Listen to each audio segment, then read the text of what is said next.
dear students. How are you? I hope all are good. Welcome back to another class. Today, let me start English chapter number 11. Clarence found a home. One morning, as Sam was walking to school, a big truck rattled along the road past him. The truck jolted over a bump in the road, and a box fell from it. The box smashed open, but the truck kept going along the road and out of sight.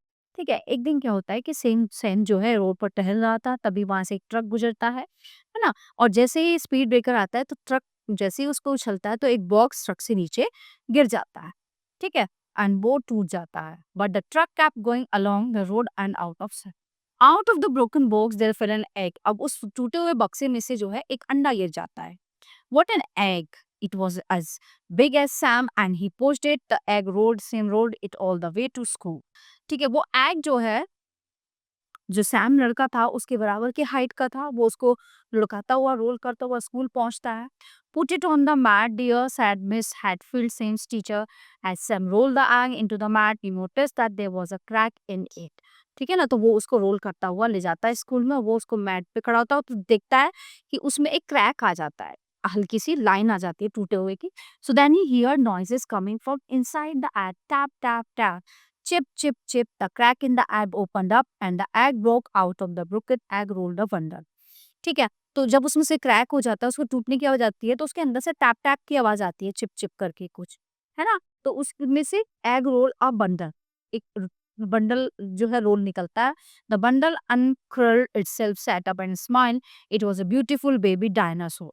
उसमें से एक बहुत सुंदर dinosaur का उसमें से एक बहुत सुंदर डायनासोर का बच्चा निकलता है।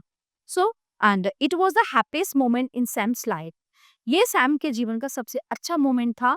ही patted the dinosaur and said your name is Clarence. तो उसने जो है उस डायनासोर का नाम भी वो कर देता है, रख देता है, क्या रखता है उसका नाम? Clarence. Miss Hatfield said to the children, now we have our own dinosaur, he can live at the school.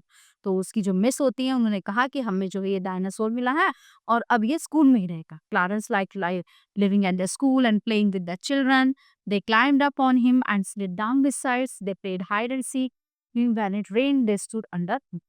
अब क्या होता था, वो स्कूल में रहने लगा, बच्चे उसके साथ उछलने कूदने लगे, मस्ती करने लगे, उसके साथ खेलने लगे। Okay. At first, Clarence ate weeds out of the school garden. As he grew, he needed more food. अब जैसे जैसे वो बड़ा होने लगा, क्लारेंस उसको जो खाने की जरूरत पड़ने लगी, ठीक है। अब he nipped the trees, the flowers and the grass in the playground. Soon nothing grew in the playground at all. At last, Clarence was too big to fit in the school playground. He had eaten every bit of greenery in the neighborhood. अब जैसे जैसे वो बड़ा होने लगा तो उसके school में पेड़ पौधे फूल घास सारी चीजें वो खाने लगा, है ना? और धीरे धीरे वहां से जो है ना, उसके स्कूल में से जो ग्रीनरी है वो खत्म होने लगी। One day, Clarence was dozing on the road outside of the school with his tail inside the school gate. अब एक दिन जो जब वो बड़ा हो गया, उसको स्पेस भी काफी चाहिए था, तो वो रोड पे घूम रहा था और उसकी टेल जो है इस स्कूल के गेट पे थी।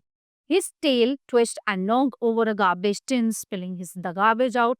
Clarence tasted the garbage and he smiled. It was delicious. Soon he had eaten the bowl.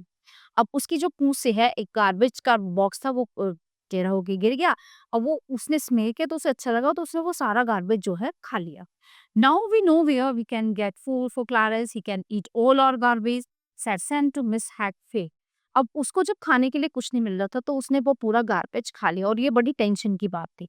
Clarence is still growing, Miss Hatfield said. Miss Hat ने कहा कि जो है अब ये बड़ा हो रहा है ना, बढ़ता जा रहा है। He needs a home where there is plenty of space for a growing dinosaur and he needs much more garbage than we have at school.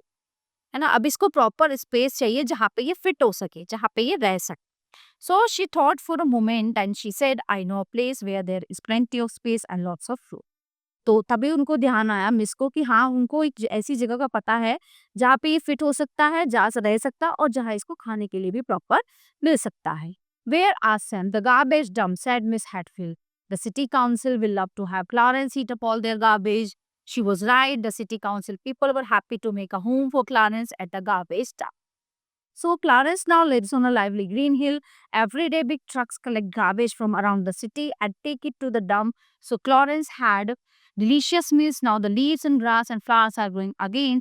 The city is clean and beautiful with not a bit of garbage anywhere. Florence is the happiest dinosaur in the world. ठीक है, तो अब उन्होंने वहाँ क्या कहते हैं, जो है काउंसिल पीपल को बुलाया वहाँ पे और उसको एक ऐसी जगह पे छोड़ दिया जहाँ पे कचरे का बहुत सा बड़ा ढेर था। तो शहर का कचरा जो है वहाँ पे आता ट्रक भर के, वहाँ पे हो जाता लोड और डायनासोर जो है उसको खा लेता। उसके लिए बहुत अच्छी जगह हुई थी।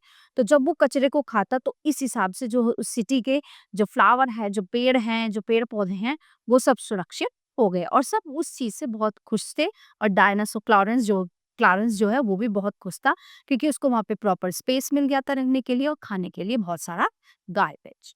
So everyone, the chapter is near. I hope you all are very well understand full chapter. So we will meet in the next class. Thank you everyone.